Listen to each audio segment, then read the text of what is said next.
Many women often complain to their husbands a lot that, I don't have time for myself, I can't do this and that, and I'm so busy with my kids and I'm tired all the time.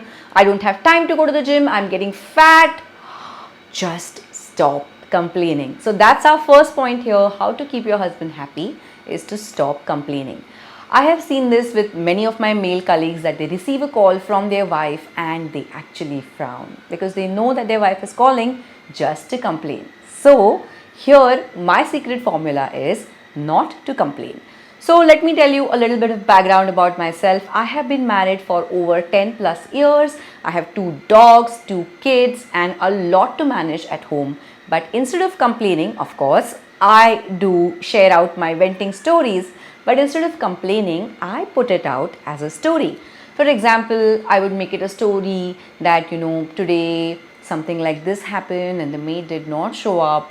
And because of that, all these things happen. And what I do is I offer a solution in terms of an MCQ, a multiple questionnaire kind of an answer. So I tell him that, do you think that we should hire one more maid or maybe send out kids to a hostel or maybe ask our youngest one to join a daycare or maybe, you can cut down on your work timing and give one more hour so that I can go to the gym. Now, what is happening is that instead of complaining, when your husband comes home tired, you have indulged him a bit in this story and offered solution as a part of this MCQ. Now he will not react as strongly as he would normally react. So the normal reaction of husband when a wife complains is to shut down and maybe go into their iPad or a mobile or start playing video games. And this happened with me too. And I came up with this solution and things really changed. So make it a story and offer solutions as a part of an MCQ. This really works, mommies. The second point on how to keep your husband happy, this may sound like a clickbaity title, but here I am offering you real solutions that I apply to my life, and yes, I can proudly say that I'm happily married. So aligning your goals is, I think, one of the best and the most important steps in a marriage. Now, as you all know, there are 2 types of goals: short-term goals and long-term goals. Now, a short-term goal may be something like getting a dog. It can be changing your place, where you stay, or moving into a bigger apartment, which can be achieved in a short term. I'm not talking of buying a house here. Or a short-term goal may be that, you are planning your vacations to Europe and you have never been able to actually do that, but you are now sitting and planning with your husband. Now, what happens is when you achieve a short-term goal is that both you and your partner feel that you have accomplished something together, and that is a great feeling. Have you heard of the saying, the teamwork makes the dream work? And in this case, it is actually true. The dream being your happily married life. So one of the short-term goal that me and my husband achieved was getting a dog. Now we got our first dog in 2016 when my daughter, my older one, was just 2 years old. Was I prepared to take on the responsibility? Actually, no. But I was really excited that I am getting a dog home. I did not know how to take care of the dog, but I went along with it because it was one of the long-term goals for my husband and I achieved it. So when we got the dog home and we got comfortable with the dog got comfortable with us. We both felt that, we have achieved something. We have a daughter and a dog, and it felt like a very, very happy family. So this in turn brought us closer because we also started discussing on what dog food to give our dog, when to walk our dog, and because he knew a lot more about dogs, I could learn a lot from him about dogs. So that became a shared goal and a short-term achievement for all of us. So this brought us closer. So planning a short-term goal and achieving it is one of the most important things to build a closer bond with your husband. Now, talking of long-term goals, what can be some of the long-term goals? Long-term goals can be moving abroad, that's a very long-term goal. A long-term goal can be not exactly moving abroad, but changing cities, changing professions. My husband is a doctor and he quit his practice and he went into a business setup, like he started handling our family business. So this was kind of a long-term goal. Now what we did during achieving this long-term goal is that we started talking. Now for example, if I want to move abroad, I would love and wish that I settle in UK like most of the amazing YouTubers that are already there. I often keep on discussing it with my husband. Suppose for example, we are deciding to move to UK. What is the timeline that we are looking at? We are looking at 3 years, and after that we'll be moving to UK.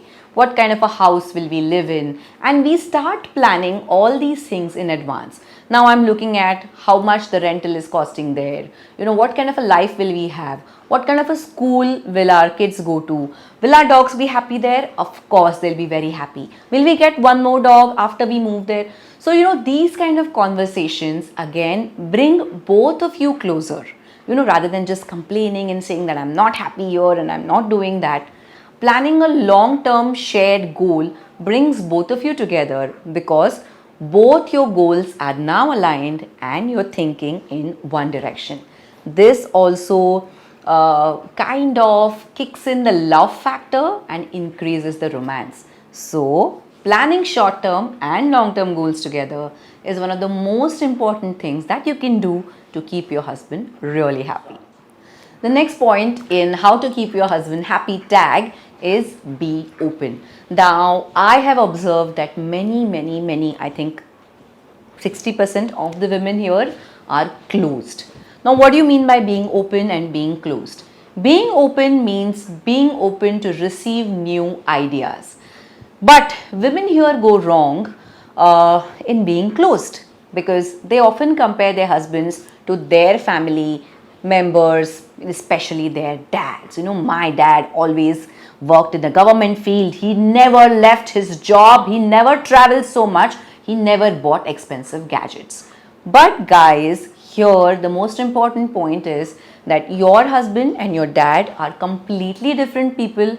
They come from completely different generations. They have completely different goals and an outlook towards life. So, you cannot compare your family. In fact, your brother and your husband can't be compared as well. Your husband is a completely different person, so you have to accept that he comes from a diverse background, has different goals, has a different outlook towards life. Now, what you can do here is be open. Be open to receiving new ideas. For example, now I always love to travel, but when my husband got this big ass bike home, I was not ready to sit on the bike and travel because I thought, oh my god, who will sit on the bike and travel so much? It's so uncomfortable. I might get tanned and it's so physically taxing. But I kept my goal of traveling in mind. I kept the goal that I love to travel. Be it any mode of transport, be it a bike or a bullock cart, on the top of the bus or anything. And mind you guys, I have traveled in a bullock cart, a tractor, a truck, and I've also sat on the top of the bus. And while I was very apprehensive to get in the truck or get on the tractor, when I sat in the truck and when I climbed on top of the bus, I felt really happy because that was a new experience. So I changed my way of thinking and I became more open to bike traveling. Of course, it took a lot of effort for me to get adjusted to the whole way of sitting on the bike, wearing a gear, wearing a helmet, sitting properly, and traveling for these long miles. But the goal that I had in mind is I can travel. Maybe I can take one vacation every month, which we do end up doing short vacations. And that really made me happy. So be open and be open to receiving a lot of new ideas. This way, your husband won't get bored with you and will be happy. The most important point how to keep your husband happy is, of course, having that level of physical intimacy with your husband. Now, generally, we get busy in our own lives, and after the kids are born, we are perpetually tired, but then do initiate that intimacy with your husband, make him feel loved, thank him for the kind of life that he has given you, and make him feel important. And that is really, really important in establishing a good relationship. Now, what we do is we are so busy with our lives, but we make it a point to take that vacation 3 days, 4 days, 5 days, or completely on our own without kids. This establishes the fact, two facts, that I am still attracted to my husband, I still want to have a romantic relationship with my husband, and I still find him really, really hot and attractive. Plus, I am making an effort to spend that entire time with him without mobile or gadgets much, and he really appreciates that. And this has kept our relationship going strong and our bond getting stronger, and that is one of the basis of our happily married life. So, how did you like this tag on how to keep your husband happy? Now, this I have talked about my husband because I am married. You can be in a serious relationship with your boyfriend, girlfriend, whatever it is, and all these same rules will apply to you. So let me know how you like this tag in the comment section below. Do not forget to like this video and also drop in a comment and subscribe, because your subscription will keep this channel growing and glowing. And till then, keep on rocking. Bye.